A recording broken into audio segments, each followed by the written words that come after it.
This week on the Eldritch Lorecast. I'm so sick of sensing this trepidation. You uttered the term there were going to be a lot of fun little surprises in all the spell description, to which I said, please God, no. I'm so frustrated. These are incredible designers. They can do better than what they're doing. The fantasy of the Ranger isn't being represented very well. The vibes are all off. Oh, great. They moved the stuff from Tasha's to Core. Great. Love that. Love that for us. Just not really thrilled about the new book. I hate absolutely all of these spell changes. Why would I swap to this? D&D is not really servicing anyone's needs here. I feel bad for the designers. I do, because I know that this is a thankless thing that they had to do. With so many RPGs out there, I'd really prefer to be thrilled. That was horrific, but still better than what Ben does. All that and more, right now.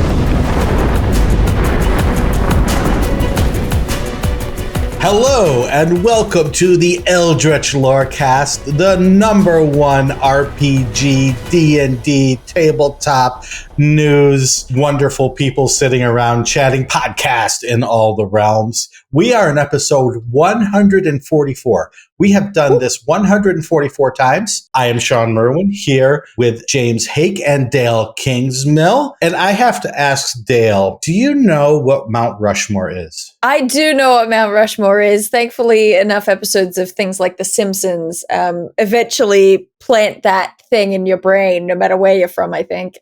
If we created the Mount Rushmore for D&D, what 4 people would be on the mountain? I don't know if I can speak to like the broader, like what should be on everyone's D&D Mount Rushmore. I just keep thinking of like people who like influenced me on my journey into D&D. It's got to be like my brother, probably like Fistful of Dice on YouTube, who is someone who I just constantly recommend his videos. And he's not like the biggest YouTuber in the world, but I don't understand why, because I mean, it was like the best avenue I could have possibly had into, you know, adventure design and, let's talk about the 5-room dungeon and all these. It was just the most helpful ever. Look it up. Colville, probably. This is maybe a weird one. Laura Bailey, I think, is one of the greatest D&D players of all time, just to come at it from the player angle. That's probably my 4 D&D Mount Rushmore heads. It's Mount Rushmore for the non-Americans out there, and honestly, for some Americans who've forgotten who is on Mount Rushmore, it's Washington, Jefferson, Lincoln, and Teddy Roosevelt, right?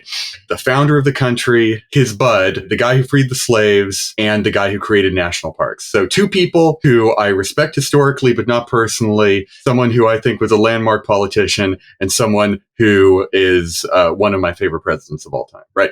With you those can things, decide which one's which. I hope you don't. I hope you're on my wavelength. So with that in mind, it's gotta be Gygax, Arneson, Colville, Mercer. 4 white men, very influential, 2 of which I don't care for very much.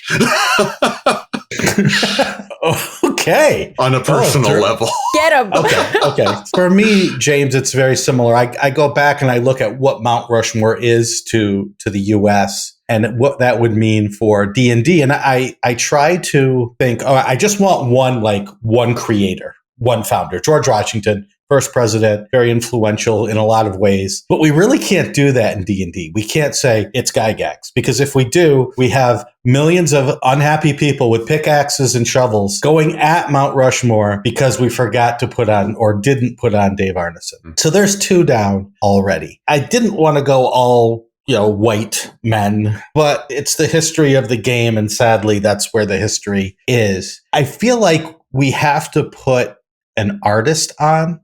The importance of art in the game needs to be recognized. So I had to go with Larry Elmore, because I think he is probably one of the more iconic figures in art over the years.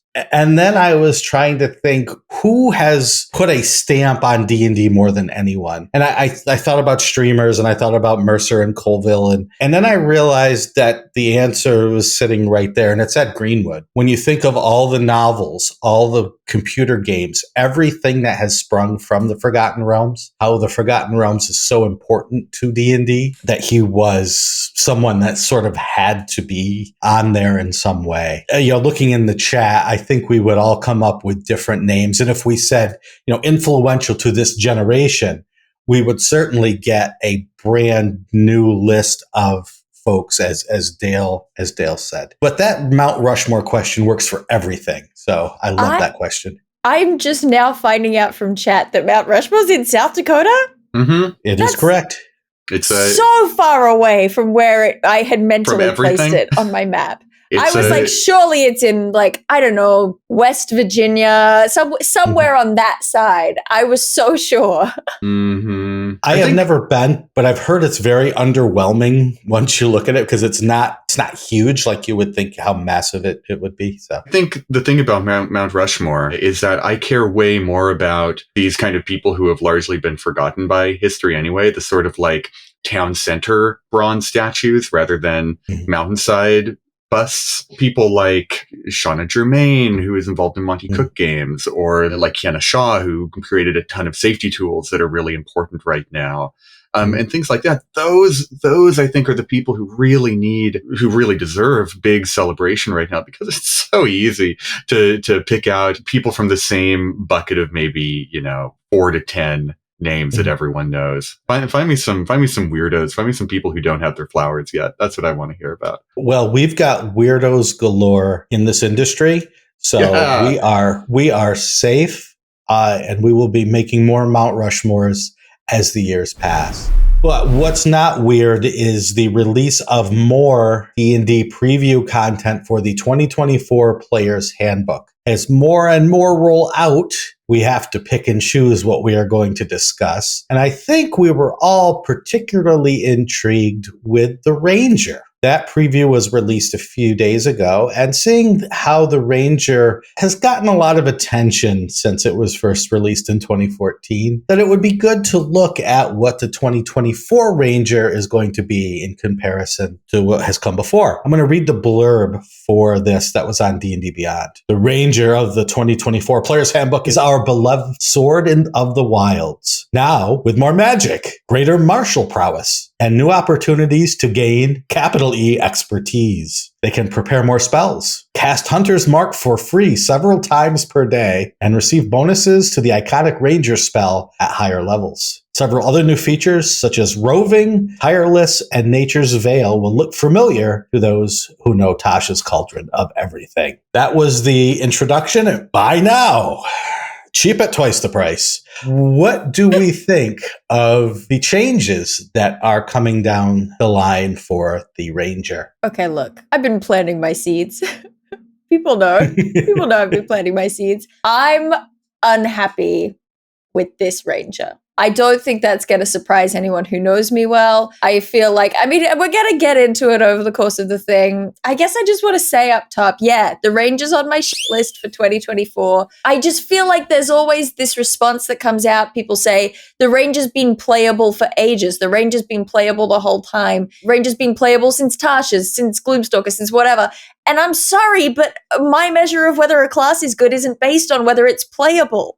I want it to be exciting. And when you're taking it's the whole problem for me this entire time. Because, I've got all my little foibles and weird little bits and bobs. I'm of the Benjamin Burns school of, I don't want every single class to be inherently magical. For me, I don't want my Ranger to be inherently magical, but if that's the design direction they're going in, I want them to at least do it in a way that I think is exciting. I feel like we've just ended up in a place again where previously my issue mainly came down to, if you hold it up next to its nearest comparisons in like the fighter and the druid, each of those is not only better at what they're doing, because of course they're specialists, but they're also more exciting thematically. And I don't think that should be the case, because a lot of players, new and old, come to the game excited to play a Ranger. So it should be fairly easy to make it exciting to play a Ranger. But I feel like we keep doing this thing. Like now, even if we think of the Ranger as being a bit better, which I think mechanically it probably is,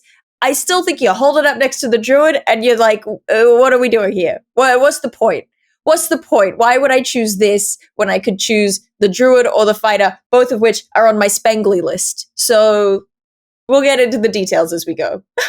Whenever I think of the 5e Ranger, I think of Dan Dillon, my friend and colleague and former Wizards of the Coast designer, who has always been the first and foremost champion of the Ranger, particularly the oft derided Beastmaster subclass. Basically, Dan is the champion of, this is good actually. Don't believe the bad press. I trust Dan too much as a game designer to contradict him, but I think where I will disagree pretty vocally is that, just like you were saying, Dael, the fantasy of the Ranger isn't being represented very well. The vibes are all off. Even if, if you run the numbers and if you play it optimally, it kind of comes out on par with a well-built fighter. There's more to the game than just that level of optimization. And more often than not, when people are complaining about the Ranger, it being impossible to play optimally is not what they're talking about. They're talking about some sort of mid-level of play, right? Not just someone who is wowed by RPGs as a imaginative concept because they've never played one before, not someone who is such a systems master that they can do it at the highest level, but someone in the middle, someone who, knows how D&D works and wants to be impressed by how it lets them step into the shoes of someone who is at one with the wild, who can track an animal at its, at a 30-mile-an-hour gallop, someone who wants to actually feel like a ranger. And it just doesn't feel like a ranger. Even the subclasses, I don't think, really feel much like a ranger, except for maybe the Gloomstalker. There's nothing wrong with the Gloomstalker. It's probably what makes the ranger playable to talk about it in that way. But that's also a design problem, right? To have a subclass so strong and so evocative that it eclipses all the other options. Wizards has always been extremely conservative with their changes to the Ranger, which is typically a wise choice in game design. You don't want to swing reactively so hard that the pendulum goes all the way to overpowered. But again, power was never the issue here. It was about the fact that 5e has no exploration pillar. It's about that the Ranger is trying to service a niche that doesn't exist. Like, the Bard has cool stuff, even if social stuff is a little bit underrepresented compared to combat. It's the fact that the Ranger's niche doesn't exist. That was what I kept coming back to. They put out a list of what's going to be in a player's handbook with the class and then one word about, like, what's important to this class or what does this class do. They did a pretty good job. Fighter, it's weapons, and for wizards, it's spells, and for warlock, it's their patron. And I'm like, Ranger, it's I got nothing. It's woodsiness, which is not a thing that the game really supports. And I will always go back to my opinion that Ranger should be a subclass of fighter. Let it work there. Have the cool things that fighters can do, and then add a sprinkling of the things that you would want a Ranger to do, where you don't have to build a whole class around it. You can just put in these elements that give it that flavor that doesn't have to be diluted through 20 levels of play. It seems obvious to me that the reason why the Player's Handbook has 12 classes, no artificer, the reason why the Player's Handbook has 12 classes is a branding decision. D&D is its 12 classes. It's a core brand tenet of D&D in 2024.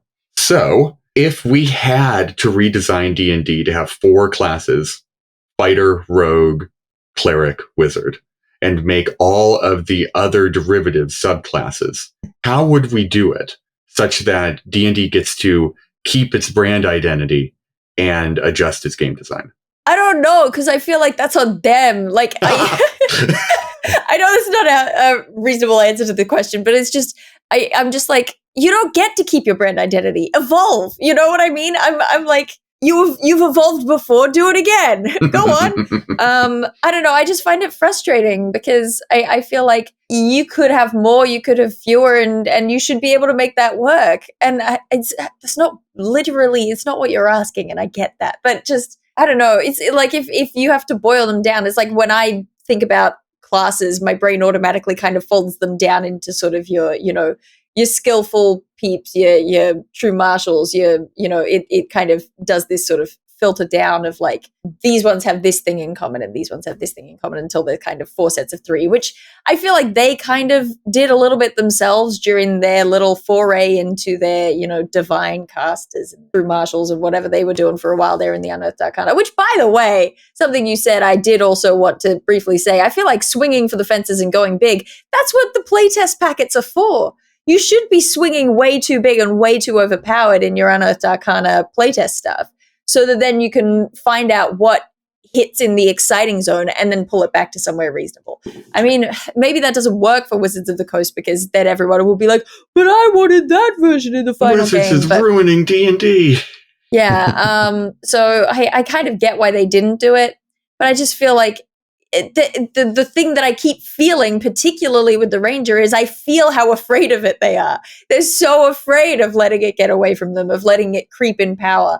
And I'm so sick of sensing this trepidation. Do something cool. What's a cool thing you want to be able to do? If you imagine in your head pretending to be a ranger, what does that look like? Okay, now put it on paper. I'm so frustrated. These are incredible designers. They can do better than what they're doing. All right, I'm drinking a glass of water. There's real emotion in that rant. Yes, oh yeah, that was yeah. I feel like I definitely agree with you, Dael. I feel like they painted themselves into a corner right off the bat by saying, but this will all be compatible. This will be compatible. The 2024 will be compatible with the 2014. And part of me was like, that makes sense. And part of me was like, that's too bad. Because then we get things like, well, here's how we're going to fix the Ranger. We're going to make sure that they can cast Hunter's Mark more often and not have to worry about making concentration checks to maintain the spell, which fixes a problem. If you were trying to play a Ranger and you kept casting Hunter's Mark because that's what all you could do, and then another concentration check. Yes, that fixes a problem. Does it fix the problem? And I think what we're saying is the answer is not really. You've put a fresh coat of paint on a car that is covered in spiders, to bring Dael into this again. Let's not talk about the state of my car. You've got my ire up talking about this because It's like talking about Hunter's Mark. It's not even a very elegant solution because there are more problems with Hunter's Mark and Rangers than that. Mm-hmm. There are more problems with Hunter's Mark and Rangers and concentration than that, than not having to make the check to maintain it. Concentration is a double-edged sword because you can have your concentration broken two ways, by taking damage or by casting another concentration spell, a thing that Rangers are lousy with. There's so many Ranger concentration spells, and they're all neat. But I'm never going to be casting Cordon of Arrows or whatever when I would need to use Hunter's Mark because they have mainlined it into the class now. Make Hunter's Mark a class feature. I don't care about Vengeance Paladins losing a bit of their thing. Like, just give them a new Hunter's Mark lookalike. That's fine. That's fine. Make it so the Rangers don't have to concentrate on their core class feature. Don't limit that. Give Rangers, like, if that's the thing that Hunter's Mark is supposed to do, rebuild the entire class around being a single target attacker. Don't pussyfoot around it with the Hunter with its various sort of Horde Breaker, Giant Slayer options. Redesign it all. Redesign it so every class is focused on a different flavor of single target destruction. I understand that D&D has this thing where it wants to try and mimic or try and simulate reality a little bit, but like this would not fly if we were making a Magic the Gathering card, right? The game design options have roles to play within the game you're designing. And if you make your single target damage dealer as unfocused as this, then its class fantasy is not going to shine through. Gah! I'm all I've made everyone angry. God. I just feel like I know I'm gonna get hammered in the comments, but I don't know. I look at this, every one of these features is fine and good, but does it feel like 20 levels worth of climbing to get all this stuff? No. The stuff from Tasha's that's been ported over and rewritten and tweaked a bit. Yeah, it's good. It is good. But again, a lot of that is tailored towards a form of play that doesn't exist, or as far as we know doesn't exist yet.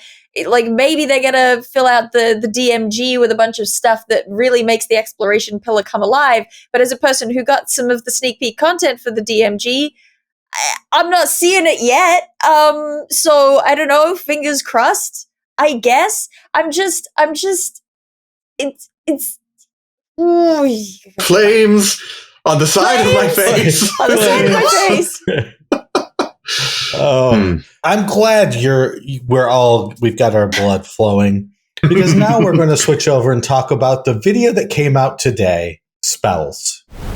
I haven't seen anything written about this yet. Only the video has come out where Jeremy talks with Todd Kendrick about spells. And we learn a few things. Jeremy said that there would be 30 more spells as well as upgrade to existing spells. He called them better, and he referred to them as being buffed. He said that what they tried to do when they redesigned spells was answer frequently asked questions about those spells so that those questions would be addressed in the actual rules text. He talked about better art for all of the spells, giving more options within some of the spells by using less words. Rather than having the class list of spells elsewhere, each spell will list what class can cast it. The ritual descriptor has been moved to the casting timeline, since that's where most of the people who are using a ritual are trying to quicken.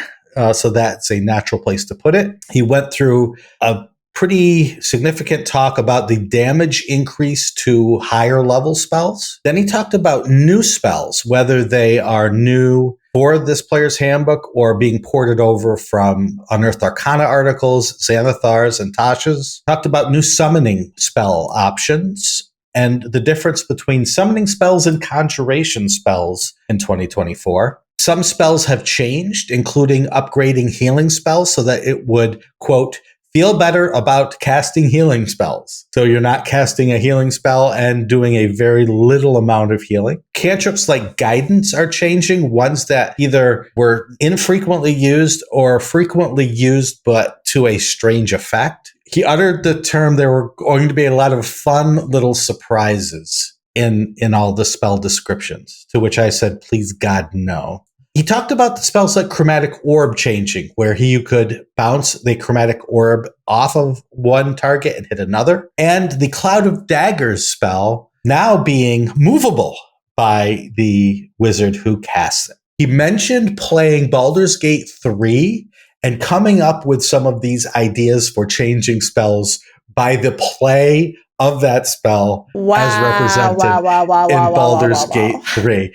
That I thought was interesting. Larian really do be out here inventing D&D 24. Yes. It's kind of remarkable how little we learned from that video, actually. He definitely mentioned some things that are good. All of the things he mentioned are things that I think are good changes. I like healing improving because, like we were just talking about the Ranger, the feel of something is just as important to its gameplay as its actual mechanical impact. I think making heal spells bigger when you cast them makes them feel a lot better to use. So right on. Continue. Being able to move Cloud of Daggers. I never use Cloud of Daggers because it feels terrible to use. Very good. Continue. Chromatic Orb bouncing.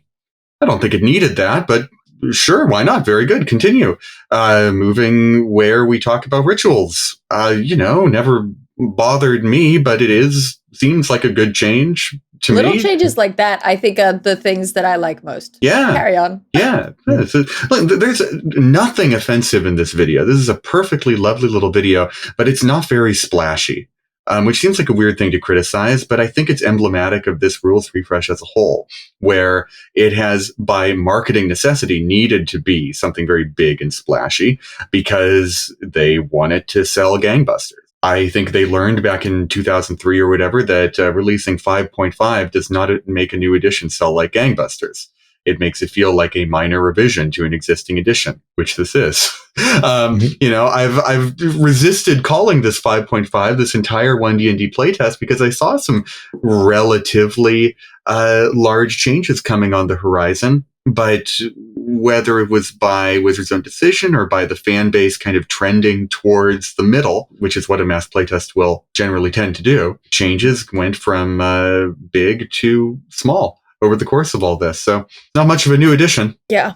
Imagine how not angry I would be if we weren't treating it as some big fancy thing. If there wasn't all this buildup, if there wasn't, Lorbard in chat says, mostly moving the good stuff from Xanathar and Tasha's to core, along with some power creep. And none of that bothers me. That's perfectly fine. If this was a 5e capstone. If this was just like, hey, we've updated the PHB, this is the new version of the Ranger, I'd be probably, I know that we just moved on from this rage button, but I'm back on it. No. But I would probably be happy. I'd be like, oh, great, they moved the stuff from Tasha's to core. Great, love that. Love that for us. You know what I mean? Like the whole vibe of the entire thing would be so different to me. It would, I don't know, it just changes everything in my brain. Well, there's just been all this Sturm und Drang over releasing a new edition. They've kicked up so much hype. The hype cycle has been huge. When you say in the video, this is an entirely new class, and it's not an entirely new class. You've rebuilt the same thing slightly sturdier. A moment of silence. Call it the 50th anniversary edition. Lean on the hype of D&D's 50th anniversary. You know, will it lead to as much chatter? No. But it will make me less annoyed by all the angry Twitter comments that I keep seeing every single day about all this. All the clickbait YouTube thumbnails, like the one that this very video is going to have. Well, Oh, we need the angry Dael face for this video. There we go. There it is. There it is. Yes. We are set. There we go. We are set. And I'm going to disagree with both of you in the sense that please do. Changes. Bring us down. I hate absolutely all of these spell changes. I don't think we need more damage for high level spells. Were we really going, boy, you know what my group really needs is for Flame Strike to do some more damage. I think that would be helpful. Cloud of Daggers is one that my group casts constantly because they have the grapple monk who just drags people through all of Spirit Guardians, drag them through there. Cloud of Daggers, drag them through there. And all I see in this with these changes is adding, and you throw in weapon mastery and a few other things. All I see is the same amount of fun with 20 minutes added per combat. Oh, now we can move Cloud of Daggers. Okay. So when we move it, no, now we need to represent it on the map. Oh yeah, how we represent? Okay, it's moving. Oh, that corner passed through this monster's. It's a square, right? So this corner passes through this monster square. Is that in the Cloud of Daggers? Does that count? Is it as it passes through? It's not just power creep to me. It's unfun creep. Paperwork creep. Yes. And I feel bad for the designers. I do, because I know that this is a thankless thing that they had to do. They did not get the reins and were not able to run with it. It's pretty obvious to me because they could have done lots and lots and lots of things, but it was, well, change it, but don't change it too much. Now do this, but don't go too far. And let our designers run free. Yes. Yeah. And that's what we're getting. And I understand that they need to sell this and I understand that they need the hype. And it's just hard as a fan of the game and of the designers themselves to say, hey, look what they did. I am so proud of these folks for doing this for me, a player and a game master of the game. And I just can't, with good conscience, do it. I just can't. That's the real thing I'm grappling with at this point in the saga, because I like 5e a lot. I've played a lot of it. I enjoy it. I know it like the back of my hand. And again, none of these changes are things I really disagree with, even though, Shawn, I know you hate all these spell changes. But like, you know, I'll get that 50th anniversary player's handbook. I'll love it for the art. I'll probably switch to those rules. I'm playing in a game that's basically playing by those rules already because it's in Unearthed Arcana phase. Any new 5e campaigns I start will probably use that player's handbook because all my players use D&D Beyond, and those rule changes will happen more or less automatically on that platform. I'm happy for the new book. I'll happily get the new book. I'm just not really thrilled about the new book. And with so many RPGs out there, I'd really prefer to be thrilled. And it's tricky when we are being thrilled from different angles by other games that are being sort of designed and released alongside. There were a lot of comments I saw under the Ranger video that were, I'm going to stop bringing it up, I swear. But there were a lot of comments there saying, okay, but Tales of the Valiant nailed the Ranger. So why would I swap to this? And, you know, as someone who has personally not been all that like concerned with or wowed by it, it's like, but there are things coming out for each person out there is now given different game options that cater to their fantasy. And it just feels like, I don't know, it's so easy to say it's the wrong time to hold back. Of course, they're the company that is most beholden to having to hold back. But it really, it's tricky because if you're going to play the marketing game, you have to play the thrill game. So I've never technically sat through an edition shift, right? Like I was Pathfinder 1 and then I moved over to 5e. And then now this is happening, and it looked for a while like it might be an edition shift, and a lot of people treated it like it was one. There was kind of that same panic. But actually, it feels very a frog in a boiling pot. And I don't know whether this is going to be a good thing in the end, because it'll sort of slowly acclimatize this huge influx of new players like me who've never played D&D before, who aren't used to what an edition shift looks like. What that experience feels like. Is that going to acclimatize us a little bit to it? Like, oh, it seems scary, but it's not that bad. Or is it just going to make us actually be a little bit like bored and blasé about something that could and should be exciting when it happens? And I don't know. I don't know the answers to that. I've been reading a lot of Daggerheart lately, as frequent listeners to this podcast can tell. I looked at Daggerheart's Ranger in comparison to the 50th anniversary Ranger. And in many ways, they're really very similar because, Daggerheart owes its own ancestry to Critical Role, which had a major Ranger character that had a Beastmaster. And so it winds up being, a largely single target damage dealer with one of its subclasses focused around having a Beast Companion. I really like Daggerheart because of its power cards. That's part of 4th edition that I really like. I love the do something cool button. I think it lends itself really well to drop in, drop out gameplay, have a one shot, bring in a new player. They know exactly what to do with their press a cool button, do a cool thing card. It hits that heroic fantasy very well in a way that D&D often stumbles upon because of all of its sort of conflicting mechanics. But I think the thing that sells this the most is a fundamental systems difference between 5e and Daggerheart, whereas 5e has a ton of class features with subclass features sprinkled in there. Whereas Daggerheart, it has a lot of powers. It's spells, right?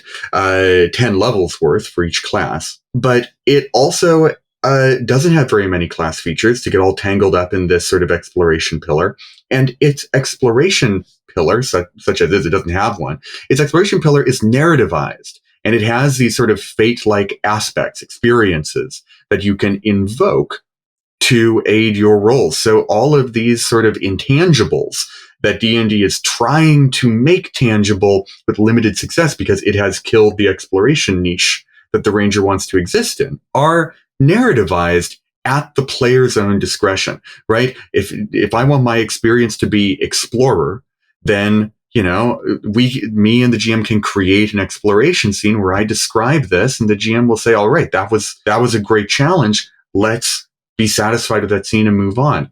That might not scratch your itch if you're looking for a very sort of crunchy gameplay focused thing, but that's not what this system is trying to do. It's trying to have some pretty crunchy fights. It's going to have some very open-ended narrativist everything else. There's a Brennan Lee Mulligan quote that I'm going to paraphrase heavily. D&D doesn't need a lot of this stuff because we know how to do that inherently. I don't always agree with that, but I think for the type of player who will want to play Daggerheart, that will suit their needs precisely. Meanwhile, D&D is not really servicing anyone's needs here. I agree in the sense that if you try to make something for everyone, you make something for no one. And I do think that is an inherent problem that D&D has to deal with. And it's not something that can just snap your fingers and design your way out of it, because there is a very diverse audience. It's also tricky when so many of these things, so we see in the Ranger and we see in the Rogue that we've gotten sort of the videos on, that there are these class features that are indicating that they want, and this has been true of 2014 5e as well, this idea of, we encourage a certain play style by giving you things that are cool that you can do when that happens. But it's tricky when you give player-facing features that say exploration is important to you. Dealing with traps is important to the thief. That's an important feature of this character and this class, and you get bonuses to those things. But that doesn't have any impact on the DM as they're designing their adventure, as they're designing their dungeon. It's very easy for it to slip the DM's mind that they're going to have to include exploration for this class to get to do its cool thing. There's cool stuff like Tireless, which is a rendition of something from Tasha's, which is, the ranger can reduce a level of exhaustion. And that's cool, but it only matters if you play with exhaustion. And we're not back to the 2014 version of exhaustion, but we're not using the version from Unearthed Arcana either. So we're kind of in this weird place where it can be so punishing that DMs have trained themselves out of giving you exhaustion. And it can be so difficult to handle that narrativized exploration pillar in a way that is interesting and keeps your players engaged. That's not an easy thing to do. So it is something that DMs avoid, because the incentive, the design that incentivizes that style of play is player facing rather than DM facing. And so you end up in this kind of eternal struggle where, you're handing classes stuff that they can't use, even if it is cool. We're all just melancholy now. You know what I think we need? I think we need a palate cleansing. Please. I think we need a question from Gethin. Yeah. Gethin is asking, how can forever game masters take encouraging steps to get their friends, quote, behind the screen? Let's make new game masters. How do we do that? Okay, I've thought about this a little bit, because it's tricky, because you can't push it. As soon as there's any sense that you're like, I want you to run the game, that's going to freak them out. You got to make them run. I believe in the great powers of manipulation. So here's my theory. And it's worked a little bit with me, but I haven't put it to the test yet. So again, it's all theoretical, but okay.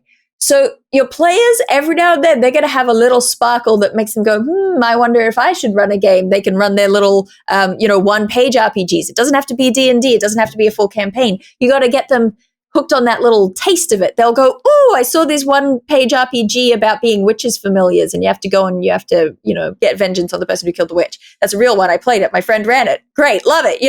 Love that for us. But the thing that I think you can do to quietly manipulate your friends into wanting to become that person is you just talk to them about your D&D plans. If they're playing in your campaign, obviously you can't tell them about that. But if you go, oh man, I was thinking about this campaign I'd love to run one day, but get into the world of it. Get into the premise of it. Get into that here's the cool fantasy concept behind it, but keep it in that place of conceptual. Oh man, wouldn't it be cool if this could happen? And start getting them to riff on that. And then their brain starts thinking about the kind of worlds and fantasies that they would want to play in. Because the trick is that if they ever want to play in this perfect fantasy world, they're going to have to run it. They have to be the one to run it. I think therein lies the trick. That's my theory. Dael's level of manipulation is godlike. Oh yeah.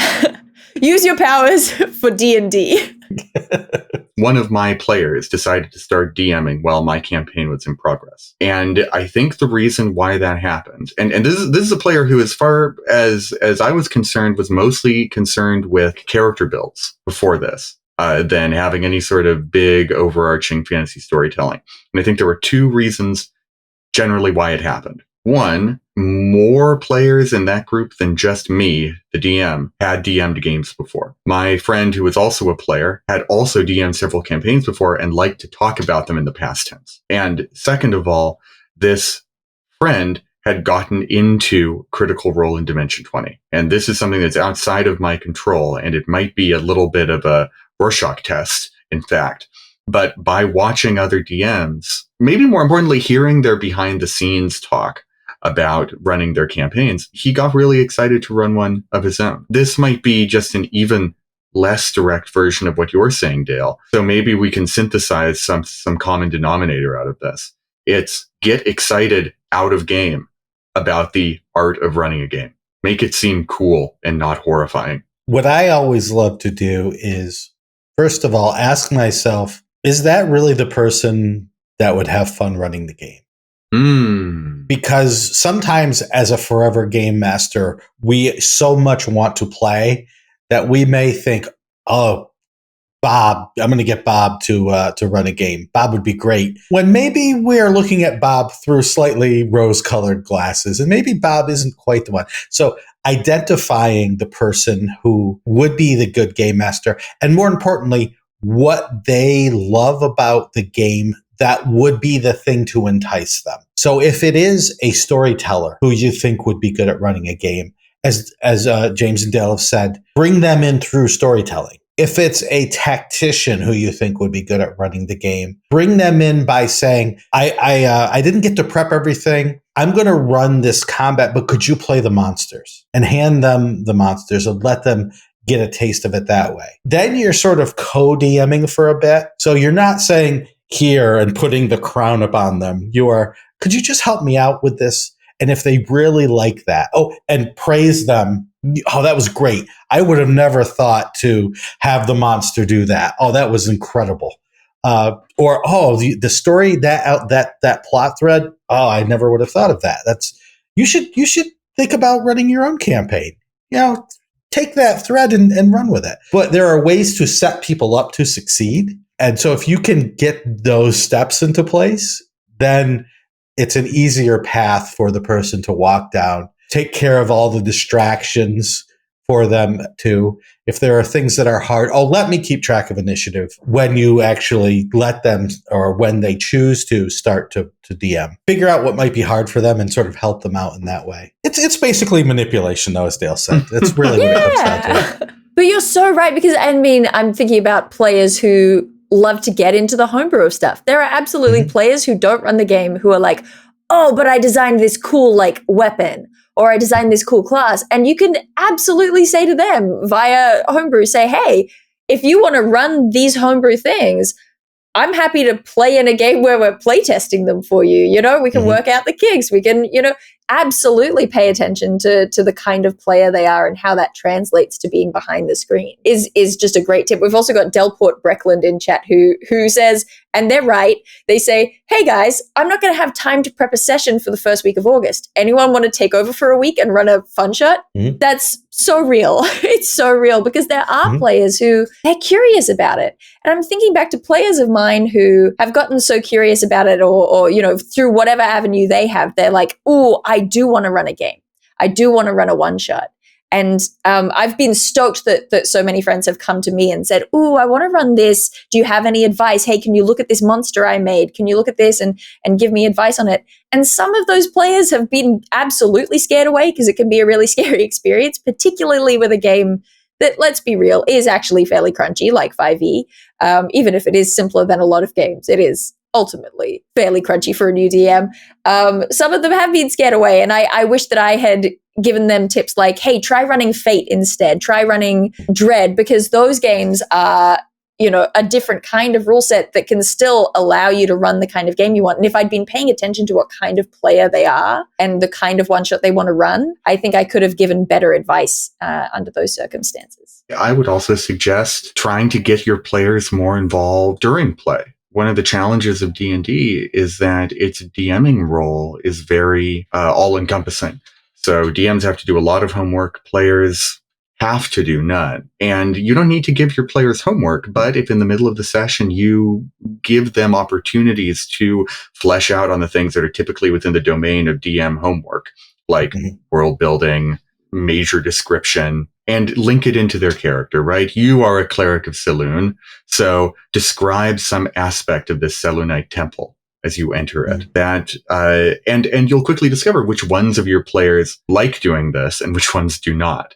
And it can help you weed out players who it's like maybe there's no need to push on them a little bit harder, because they're not at the point where they're really excited about doing that kind of descriptive narrative work. You can start to see who is a viable acolyte for you as a DM creator. Yes, my young Padawan apprentice. If you have a player that really, really loves role playing, I love doing you split the party, or the party goes somewhere where you didn't expect and they run into another NPC. Index card. This NPC, their goal is blank. Their personality is this in 3 words. Here, other player, you role play the barkeep who I did not prepare. This is what you know about them. Go. Give the players something different. Give that particular player something fun, and you get to sit back and catch your breath and enjoy the scene for a bit, rather than having to always be going at it. And there are systems as well that it doesn't always work this way, but they do kind of attempt to almost train your players in that kind of thing. I'm thinking of Kids on Bikes, where all the players are meant to share the superpowered character at the heart of it. You know, you all kind of run this NPC, and it's not a player character, but you're getting a little taste of like, okay, what's it like to run this NPC for the other players at the table? So that kind of thinking can be really helpful to just introduce your players to the elements of DMing one at a time, because it can be really mystifying, you know? You've got this DM screen that has all the secrets behind it. All your stuff is in a separate book to everyone else. You know, it's shrouded in secrecy kind of by design. So yeah, I don't know, introducing those little bits and bobs of how it works one at a time can be so handy. Also, frankly, I mean, on like a monster and NPC level, I've always had great success even just running the game, just writing a bunch of details on an index card and putting it out where people can see. Usually that is a result of me having not done enough of my homework, but flies great with my players. As long as your players are enjoying it, that's the most important thing. Ben never asks me, so I am going to say this. If you have a question you'd like us to discuss, you can send it to podcast@ghostfiregaming.com. He never asks you because he knows you'll actually remember. I almost got it wrong there. I almost did podcasts. That's probably Ben is smart not to. But this next question is Dael's fault because it came to me at the other podcast, even though it was something that Dael was discussing on this podcast. And I answered it today on my other show, but I thought I should at least give Dael the courtesy of answering. On the podcast, Dael mentioned forgotten rules with 5e and found that her on-the-fly solutions were similar to the actual rules that were published. In your opinion, what role-playing games successfully apply their general core systems to most of or all of the situations in the game? Well. Isn't that funny? Because the reason I had Fate and Dread on the brain is because a couple of days ago I was having a conversation with friends in the car where I was talking about Fate and Dread to a lesser extent, but mostly Fate and the manner in which it can really it is so designed to fit whatever genre you want. And that's why we're talking about it in comparison to Dread, because they're both very rules light, very easy to make the mechanic fit whatever action you're doing. But Dread is so specifically designed to evoke a certain feeling and genre. Whereas Fate is so good at just being kind of really broadly applicable. I feel like it's not quite answering the question, but still to this day, thrilled by Fate as a concept because you can so broadly apply its mechanics to mean whatever you need them to mean at a given time. And it really takes a load off as a DM in the moment on the fly doing the sort of improvisational mechanical stuff to just be able to go, oh no, you're still rolling the same thing. You're still using the same core loop of system, but you can use it to achieve kind of whatever you need to in that moment. Yeah, my answer was Fate because in D&D, it seems like that the core rule is always used, which is roll a 20-sided die, add a number, and compare it. Except then we get into that pesky combat where you're also rolling damage dice and you're also doing all of these subsystems and all of these other things. Whereas Fate, whether you are trying to defeat the monster or talk your way out of trouble, it's roll the fate dice, add your skills, invoke aspects if you need to, and then you don't roll damage. It's the shifts. It's the difference between your roll and the target number that shows how much damage you do or how well you do. So a combat could be the same thing as talking your way out of a speeding ticket, finding your way through the Lost Canyon. All of those things could be exactly the same thing with the same sorts of consequences invoked if you fail or if you take quote unquote damage. With the main question being, is it fun for everything to be along the same line? That's what my question was going to be. Yeah. And I would counter with, is the fun you lose because of that comparable or offset by the ease with which it can be played and taught? And again, it's one of those things, that we've talked about before in terms of, there are games that are designed so that every different thing feels like you're doing a different thing. A saving throw feels slightly different to an attack roll. Casting a spell feels different. Taking damage feels different in 5e. Like they all feel like different mechanics, or at a certain level of crunchiness, you're aiming for them to feel like different things because mechanically they are, setting off a different chain reaction. And that makes your brain go tingle, tingle. Ooh, I'm doing a different thing than the other thing that I did. And that's really cool. And then there's just other games where, like to bring up Dread again, I think that you don't necessarily lose that fun because the point of Dread is even though you are mechanically doing the same thing every time you are taking an action, the point of it is the tension and that threat of, ooh, what's going to happen when I pull this Jenga block? You know what I mean? So I don't think the simplicity is necessarily tied to, or I don't think that doing the same thing every time is inherently tied to the fun levels. But it does all they all have their different roles to play because Dread, again, is so specific to a certain genre.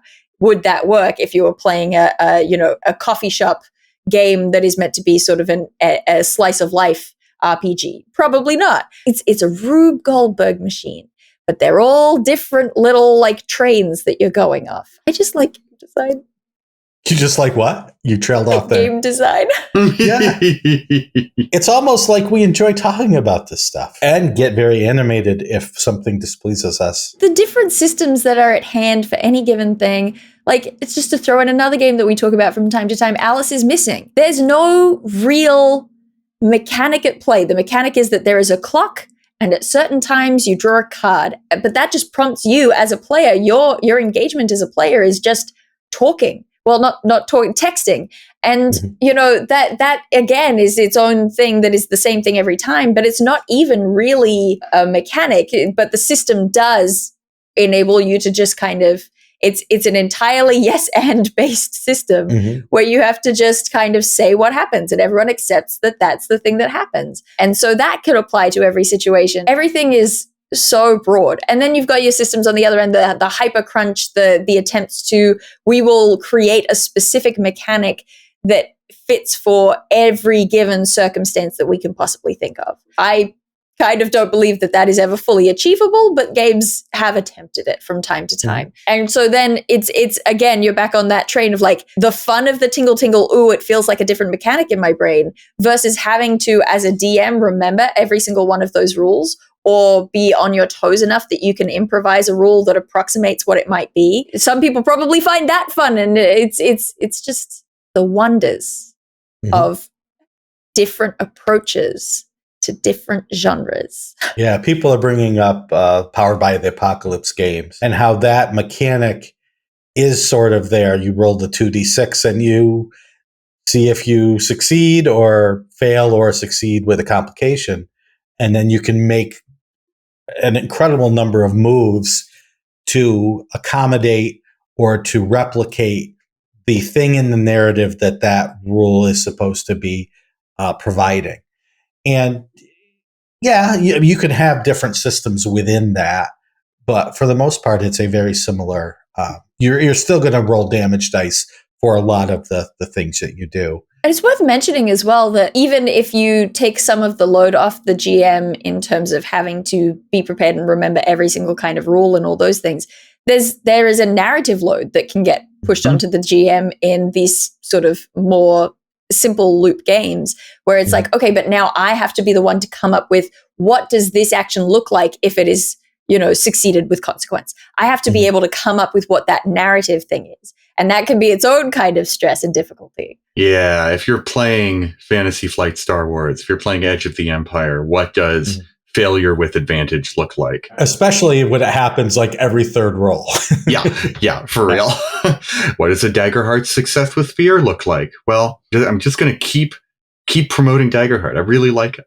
I've been reading a lot of it. That game, it has that very same system, but it gives some potential to just have the GM does a thing, right? I'm not going to litigate the entire Daggerheart system right now. It's not the point of this podcast, but it is nice that it can sort of let some pressure out of that system by just saying, well, the DM does something now, or the GM does something now. Something unexpected happens. And it doesn't necessarily have to be a bad thing, but all of a sudden the situation changes. Or the DM takes a little token and puts it behind their screen and lets them do something nasty later. We should be game designers, I think. We should consider that at some point. We should also consider shutting this puppy down because we have reached the end of our time, and for some of us, the end of our ropes. What? Ranger! That's right. So I want to thank everybody in chat. I want to thank all of our listeners. Again, you can give us your questions and your feedback at what email address, James? That would be podcast@ghostfiregaming.com. And Dael, what time does this show record live in Australia? In Australia, I could do that Yes. one. It records live at 9 a.m. on the East Coast. The rest of y'all can work it out. You got too many time zones. I'm on the East Coast of the U.S., and I record at 7 p.m. Eastern Time. And James, you are on the West Coast of the U.S. We record at 4 p.m. Pacific Time on Mondays. That's right. Oh, yeah. Tuesday in Australia. I should have said 9 a.m. Tuesday. See, that was horrific, but still better than what Ben does. But that's the important thing. And with that, I want to thank everyone listening and thank Dael and thank James and thank Adam's ghost for being here. Wish Ben a happy vacation, and we will see you next time.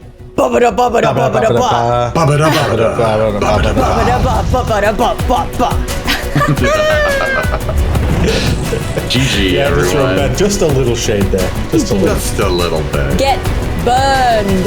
We didn't even talk about how Hydra 74 isn't doing alt covers anymore. I was going to bring that up. I didn't know that. Yeah, new Twitter reveal. Vecna Eve of Ruin is his last special edition cover. I gotta run, but it's been lovely chatting. Get out of here.